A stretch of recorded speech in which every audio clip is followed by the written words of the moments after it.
Good morning. President Trump worked hard to promote his first 100 days in office with sit down interviews for Less Than Friendly, ABC News, and then for Sunday's Meet the Press, which was recorded at Mar a Lago Friday. That was the day the jobs report had higher new net numbers than expected, for which Trump took credit immediately.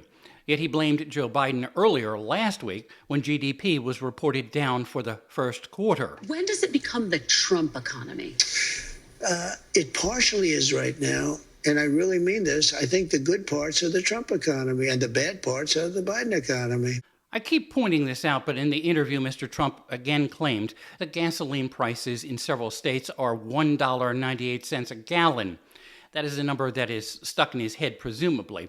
But in all the rapid-fire back and forth, Kristen Welker did not ask him where gasoline is that low.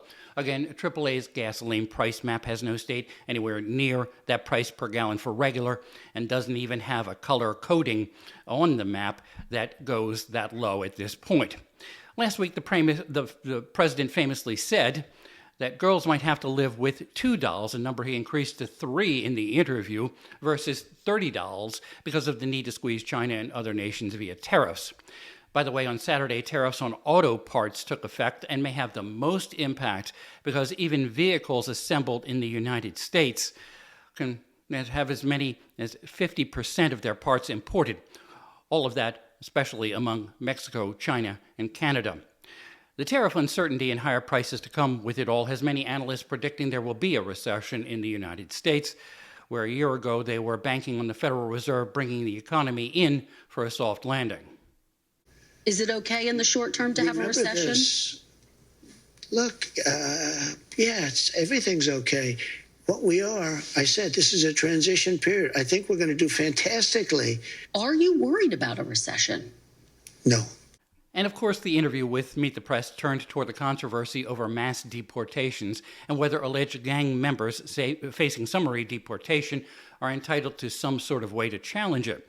Some courts, plus the Supreme Courts, have suggested, with no final pronouncement, that his use of the Alien Enemies Act nowadays is a constitutional stretch. Don't you need to uphold the Constitution of the United States as president? I don't know. I have to respond by saying again, I have brilliant lawyers that work for me. It's interesting the president has a difficult time standing up for due process for migrants or for average American citizens who disagree with him.